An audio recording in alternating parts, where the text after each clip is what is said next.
Hello guys, मैं हूं धर्मेंद्र और आप देख रहे हैं बेस्ट ऑफ लाइफ का यूट्यूब चैनल। दोस्तों, आज हम एक बहुत ही गंभीर विषय को आपके बीच लेकर के आए हैं। जी हां, जो शब्द आज के युवाओं को उनके लक्ष्य से भटका करके एक बर्बादी के मार्ग पर ले जा रहा है।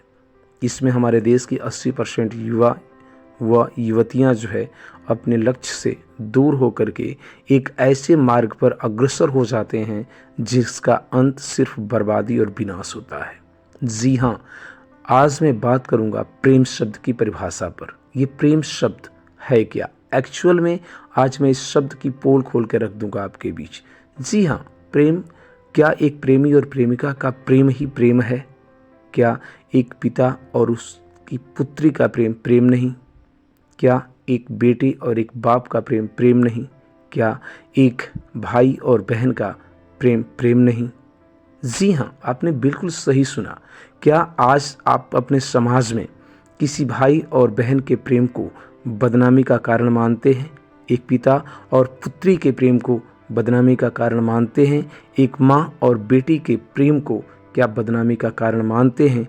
दुनिया में आपकी ज़िंदगी से रिलेटेड जितने भी ये रिलेशंस होते हैं, ये रिश्ते होते हैं, उनमें सब में प्रेम होता है और सब प्रेम की वजह से ही ये रिश्ते बनते हैं। सिवाय एक प्रेमी और प्रेमिका के प्रेम को छोड़ दिया जाए तो दुनिया का कोई भी रिश्ता ऐसा नहीं है जिसमें प्रेम नहीं है, और प्रेम है भी तो उस प्रेम को हमारे समाज में निंदनीय नहीं माना जाता।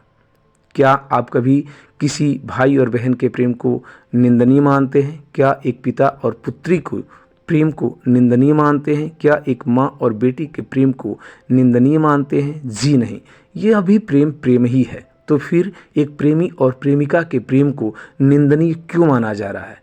और जी हाँ, मैं इसको साबित कर दूंगा। ऐसा इसलिए भी है क्योंकि एक प्रेमी और प्रेमिका का प्रेम ऐसा प्रेम होता है जो वासनाओं से ग्रसित होता है और जिसमें वासनाएं उस प्रेम को दूषित करती हैं। जी हाँ, जिस प्रेम में वासना निहित हो, वासना में व्यक्ति लिप्त हो, वह प्रेम प्रेम नहीं बल्कि मात्र एक आसक्ति होती है जो सिर्फ शारीरिक सुख की प्राप्ति के लिए किया जाता है। बाकी के जितने प्रेम की मैंने बात की, वो सारे जितने भी प्रेम शब्द हैं वो पवित्र रिश्तों को एक नींव देते हैं और वह पवित्र रिश्ता उसी नींव पे मजबूती से टिका रहता है। उसमें विश्वास होता है। एक बेटी को अपने पिता के प्रेम पर विश्वास है, एक भाई को अपने बहन के प्रेम पर विश्वास है, एक बहन को अपने भाई के प्रेम पर विश्वास है कि वह उसे कभी भी बुरे वक्त में नहीं छोड़ेगा।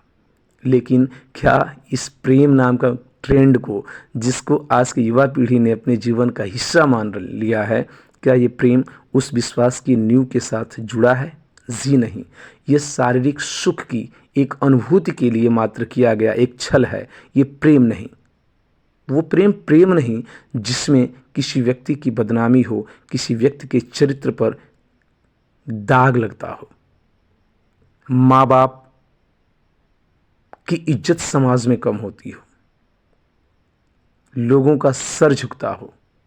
वह प्रेम प्रेम नहीं सिवाय एक कलंक के। इसलिए आज की युवा पीढ़ी से मैं एक निवेदन करना चाहूँगा कि इस प्रेम नाम के ट्रेंड से बचिए, और विशेष तौर पे लड़कियों के लिए, क्योंकि यह बात लड़कियों पर ज़्यादा लागू होती है।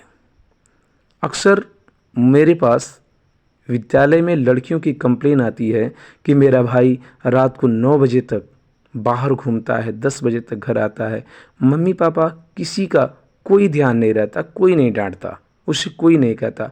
मैं किसी दोस्त के साथ पार्टी में एक दिन लेट हो जाऊं तो मुझे 10 बातें सुननी पड़ती है, यहाँ तक कि 10 सवाल पूछे जाते हैं और यदि उत्तर नहीं मिला तो थप्पड़ भी खाना पड़ता है।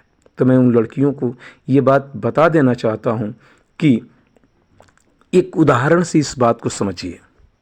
एक दुकानदार छड़ की दुकान करता है तो उसे कहाँ रखता है? बाहर रखता है। वो बाहर रखा जाता है, चाहे बारिश हो, उस पर जंक लगता है, फिर भी उसकी कीमत पर थोड़ा बहुत असर ही पड़ता है, बिक जाता है। ये लड़के हैं। और वहीं दूसरी तरफ एक हीरा हीरे की दुकान हो तो वो जौहरी जो होता है, जो दुकानदार होता है, हीरे को क्या बाहर फेंक देता है, बाहर रखा रहता है? जी नहीं, बिल्कुल नहीं।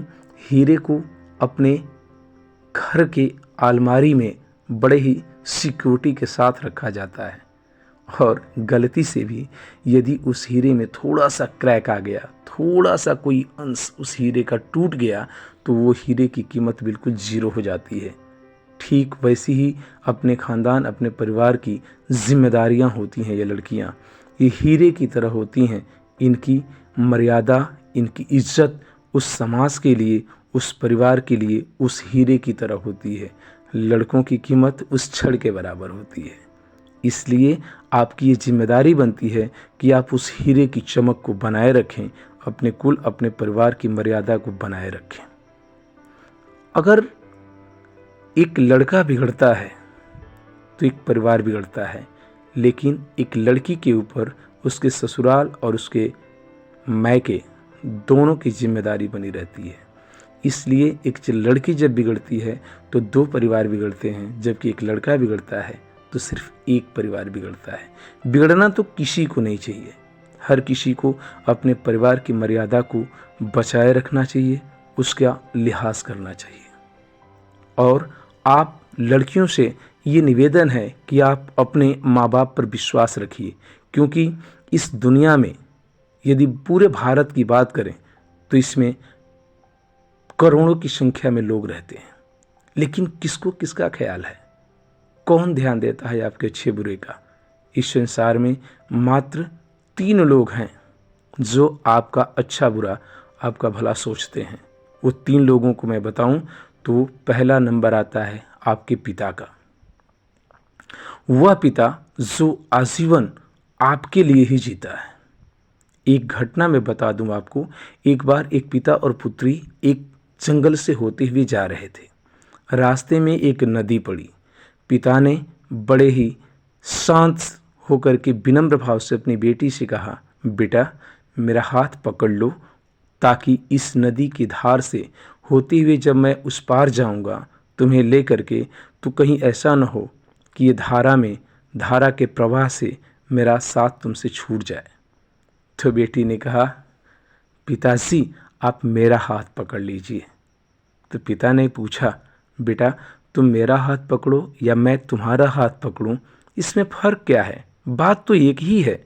तो बेटी ने कहा, जी नहीं पापा, एक बात आप शायद भूल गए कि किसी स्वार्थ में आकर के एक बेटी अपने बाप का हाथ छोड़ सकती है, लेकिन दुनिया का कोई ऐसा स्वार्थ नहीं होगा, दुनिया का ऐसी कोई ताकत नहीं होगी जो एक बाप को इस काम के लिए बाध्य करे कि वो अपनी बेटी का हाथ छोड़ दे। दुनिया की चाहे जो कोई भी परिस्थिति हो, एक बाप अपनी बेटी का हाथ कभी भी किसी भी विषम परिस्थिति में नहीं छोड़ सकता। ये बाप होते हैं। इसलिए हर बेटी से मैं निवेदन करना चाहूँगा कि इस दुनिया में आपका सबसे भला, सबसे बड़ा हितैषी सोचने वाला कोई व्यक्ति है तो वो आपके पिता हैं और आपकी माँ हैं। आपके माँ बाप से बड़ा आपका कोई हित चाहने वाला नहीं हो सकता। इसलिए वो 2 लोग आपके सबसे अच्छे और सबसे बेहतर ख्याल रखने वाले व्यक्ति हैं। और नंबर 3 आता है आप खुद। आप अपना ख्याल खुद रखें, अपनी मर्यादा का ख्याल आप खुद रखें।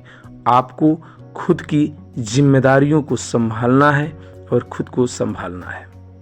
ये आपकी रिस्पॉन्सिबिलिटी बनती है कि आपकी वजह से कहीं ऐसा ना हो कि आपके पिता का सर झुके, आपके भाई का सर झुके, क्योंकि उन सब की शान है आप उनकी मर्यादा हैं, आप उनकी शान और शौकत है। आज के इस जमाने में जहां लोग आधुनिकता पर बड़ा ही विश्वास करके जी रहे हैं, एक दिन मुझसे एक आदमी मिला। उसने मुझसे कहा, मेरा एक बेटा है, बहुत बिगड़ चुका है, शराब पीने लगा है, दूसरी औरतों से उसका चक्कर चलने लगा है, मैं क्या करूं? मैंने उस आदमी से कहा, ये गलती तो बहुत समय पहले की थी। जिस गाड़ी का ड्राइवर ही शराबी हो और शराब में धुत हो, उस गाड़ी को तो गड्ढे में गिरना ही था। ये तो गिरेगी, इसे दुनिया की कोई ताकत नहीं रोक सकती। और आज के समाज में एक चीज़ और है, हर माँ बाप को इस बात का भी ध्यान रखना चाहिए कि अपनी बेटियों के लिए अच्छा लड़का, अच्छा घर चयन करे, ताकि वो बेटियां उस घर में सुकून से रह सके। जिस लड़के के साथ अपनी बेटी की आप शादी करने जाते हैं, उसका घर, उसका द्वार, उसका पैसा, उसका बैंक बैलेंस, सारी चीज़ों को तो आप देखते हैं, लेकिन शायद सबसे ज़रूरी चीज़ जो देखना होता है उसे हम मिस कर जाते हैं, और वो चीज़ है वो लड़का। आपको ये पता करना है, टाइम लीजिए, समय लीजिए, 2 महीने, 3 महीने, 4 महीने जासूसी कीजिए, 2-4 लोगों को लगा दीजिए कि वह लड़का कैसा है, उसका आचरण कैसा है, उसका व्यवहार कैसा है, जिस लड़के से आप अपनी लड़की की शादी करने जा रहे हैं। क्योंकि यदि वो स्ट्रगल भी कर रहा है ना, संघर्ष भी कर रहा है ना, और उसका चरित्र अच्छा है, व्यक्तित्व अच्छा है, वो इंसान अच्छा है, तो वो आपकी बेटी को सुख देगा, सुखी रखेगा। लेकिन गलती से भी यदि वह आदमी पियक्कड़ है, शराबी है, नशेड़ी है, तो चाहे धन जितना भी हो जाए, लेकिन वो आपकी बेटी को कभी भी सुखी नहीं रख सकता। इसकी गारंटी मैं देता हूँ, क्योंकि एक नशाखोर व्यक्ति कभी जीवन में ना तो सुखी रह सकता है, ना किसी को कभी सुख दे सकता है। इसलिए हर पिता की भी ये जिम्मेदारी बनती है कि वो अपने बेटियों को एक ऐसे घर में भेजे जहाँ वो आजीवन सुख शांति से रह सकें। और बेटियों की जिम्मेदारी एक बार फिर से मैं ये बता देना चाहता हूँ कि आप कोहिनूर हो, एक हीरा हो अपने परिवार के लिए। इस तरीके से अपने आप को मत गंवाओ, किसी दूसरे के लिए बिल्कुल आसान और उपलब्ध ना बनो जो आपका फ़ायदा उठाएं।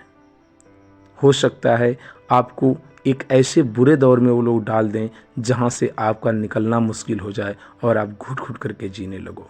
इसलिए हर किसी पर विश्वास करना छोड़ दो और अपने माँ बाप पर विश्वास रखो, उनकी मर्यादा का ख्याल रखो, अपनी खुद की मर्यादा का ख्याल रखो। बेटी रानी लक्ष्मीबाई भी थी। आज की बेटियों में मैं देख रहा हूँ, मैथ पढ़ लिए, बहुत तेज हो गए, MBBS MD कर ली आज की लड़कियाँ, लेकिन एक चीज़ में अभी भी पीछे हैं, आत्मरक्षा में। बेटियों को रानी लक्ष्मीबाई की तरह आत्मरक्षा के लिए भी तैयार रहना चाहिए। यदि रात को आपको लौटते वक्त किसी ने आपका हाथ पकड़ लिया, तो आपको कराटे, आपको वो हर चीज़ आनी चाहिए जिससे कि आप अपने आप को बचा सकें और सुरक्षित अपने घर तक पहुंच सकें, किसी से मदद मांगने की कोई आवश्यकता न पड़े। आज की तो लड़कियां कॉकरोच से डरती हैं, छिपकली से डरती हैं, पता नहीं क्या ये शौक़ है इनके अंदर, मुझे तो समझ नहीं आता। बट एक बात कहना चाहूँगा, अपने आप को मजबूत बनाओ, सशक्त बनाओ अपने आप को, अपनी स्वयं की रक्षा के लिए। जब आप स्वयं की रक्षा नहीं कर पाएंगे तो देश के लिए क्या करेंगे, अपने परिवार के लिए क्या करेंगे। आप अपने आप को बारूद बनाइए, मजबूत बनाइए, ताकतवर बनाइए, कमज़ोर नहीं जिसका कोई भी फ़ायदा उठा ले। वीडियो अच्छी लगी हो तो लाइक करें, दोस्तों में शेयर करें, और चैनल पर यदि आप पहली बार आए हों तो चैनल को सब्सक्राइब करें और बेल नोटिफिकेशन को प्रेस कर लें। दोस्तों, यदि वीडियो अच्छी लगी हो या कैसा भी लगा हो तो उसे कमेंट बॉक्स में अपनी राय ज़रूर दें।